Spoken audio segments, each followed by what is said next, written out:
2016 from 2033 to 2055 hours UTC on 6170 kHz. Our listeners' SINPO rating for the signal of our radio station was 55444. Anders uses a Yaesu FRG 8800 receiver with a mini-whip 2-meter long antenna. From Grant Skinner, who lives in Dagenham, Essex in England, we received a reception report sent in for the day of May the 11th, 2016. Grant tuned into our radio station on 13790 kHz at 11:33 hours UTC. His SINPO rating for the signal of our radio station was 5-all. Mr. Skinner uses a Grundig YB400 receiver with an extendable rod antenna. We have time for one last message in our DX mailbag today. It was sent in by Brian Webb, who lives in Maori Bank, Upper Hutt in New Zealand. Brian tuned into our radio station on May the 1st, 2016 at 0300 hours UTC on 9730 kHz. Brian's SINPO rating for our programs was 55545. Our listener uses a Degen DE1103 portable receiver with a 1-meter whip antenna. Well, this has really brought our DX mailbag to an end. Thank you all for the interest you take in Radio Romania International's programs. Everyone who sent us a reception report will receive a QSL card in the shortest time possible. Tune in again next week. Until then, from me, Eugen Nasta, it's goodbye and all the best 73s.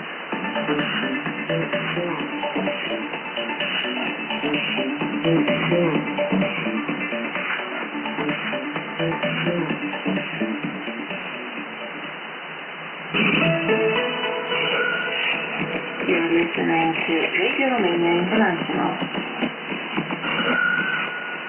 Next in the program is Living Romania.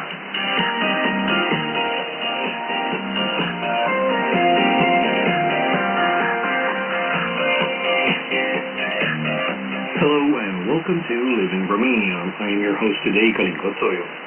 For our listeners who followed international news in the 1970s and 1980s, the Cold War was one of the most important headline grabbers, in one form or another. It had innumerable facets, but now it finds a chilling parallel with recent events in the Middle East. If you find this statement baffling, it is because I chose to concentrate on a specific aspect of the Cold War, the situation of migration between two different worlds. Worlds that back then were separated by ideology and mentalities, but at the same time influenced each other in major ways. Even back then, globalization had a hold on the world, making complete separation impossible. Nowadays, this phenomenon is taken for granted, no matter how strong of a grip a government has on its own country. As you may well know, one of the things that set aside the two blocs, the Soviet and the Western, was the idea of free circulation. While Soviet bloc countries, Romania included, claimed the moral high ground, sporting constitutions with a very high standard in terms of democratic rights and privileges for its citizens, in reality, freedom of movement, among many other freedoms, were the emperor's new clothes. Allowing citizens free travel to any other countries would have exposed the obvious shortcomings of the totalitarian regimes in the countries claimed by the USSR as a buffer against what they termed capitalist aggression. Fleeing those countries was seen automatically as an act of dissidence by both sides.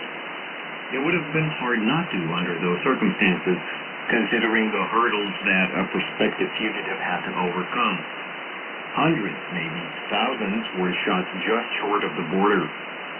The most egregious of circumstances developed in relation to the former Yugoslavia, where the latter harbored fugitives, but had a secret pact with Romania to sell back some of them. The issue of leaving a country is one of the many open sores that still fester under the new democratic wrappings of Romania. In the 1990s, right after the totalitarian regime fell with a crack of firearms, this became somewhat of a national obsession. Romanians who made it out during the communist regime and who opted to return after 1990 were looked at as if they were exotic animals. Many migrants who returned only to visit were ashamed to admit that life was not the paradise it was thought to be in the Western countries where they had taken refuge. The unspoken underlying assumption in the case of many was that they were not actually fleeing a regime, but that they were seeking better fortunes, economically or professionally, sometimes both. That gradually became more salient as Romanians were allowed more and more access to Western countries as the 1990s drew to a close. When Romania joined the EU in 2007, there was a veritable exodus, of which we have spoken to you in previous installments. Right now, Spain and Italy, for instance, two countries where the language barrier for Romanians is the lowest, have communities way past 1 million. And now in 2016, as Romania continues to struggle to obtain membership in the Schengen area, things seem to be changing. How so, you may ask? Recently, a major TV channel ordered a poll across the spectrum, asking Romanians if they were willing to leave the country. The results are nothing short of shocking. 70% of respondents said that they would not leave the country given the opportunity. As you may have gathered from the background information provided above, this goes against traditional wisdom. The shock is even greater, provided that a preliminary question in the poll asked them if they thought Romania provided a sufficient standard of living. Not surprisingly, 3/4 of respondents said it didn't. Another preliminary question was whether or not Romania provided a decent future for young people. Again, 80% of respondents said it doesn't. In a strange twist, 60% said that young people should stay home in order to make a decent life for themselves, and only 35% said the contrary. In addition, 73% of Romanians believe that Romania doesn't offer civilized living conditions, and 72% believe that one cannot make a decent living here.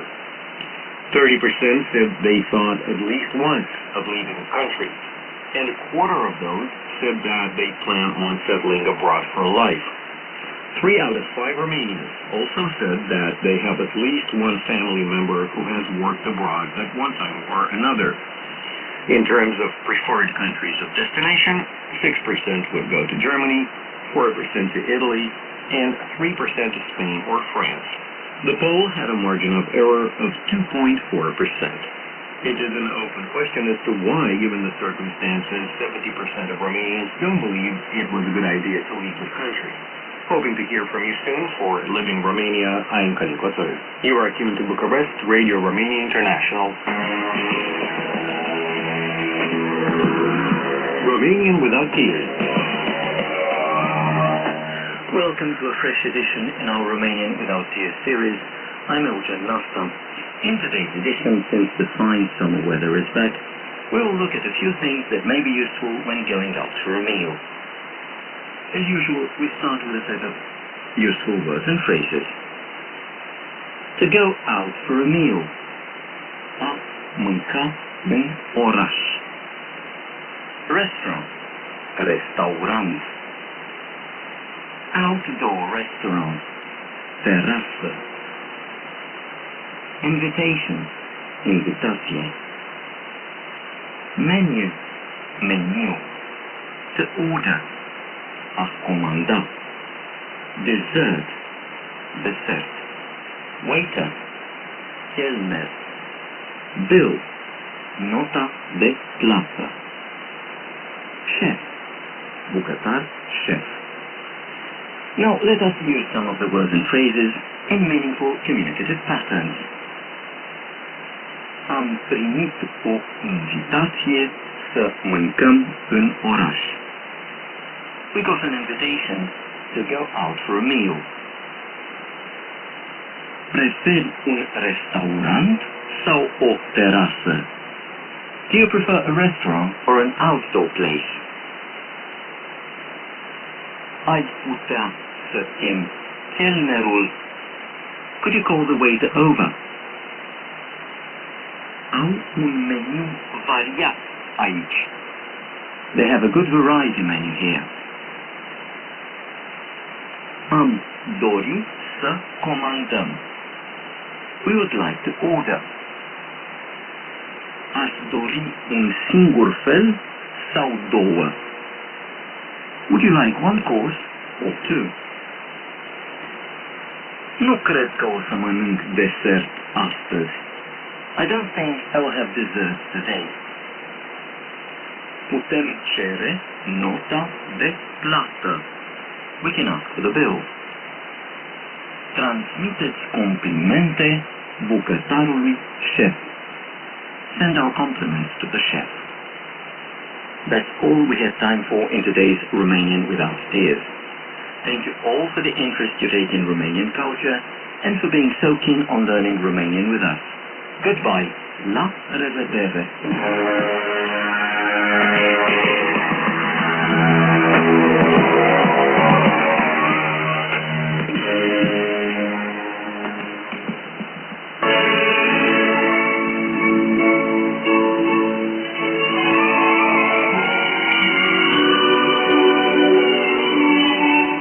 And with that, our broadcast in English for listeners in North America, the East Coast, has come to an end.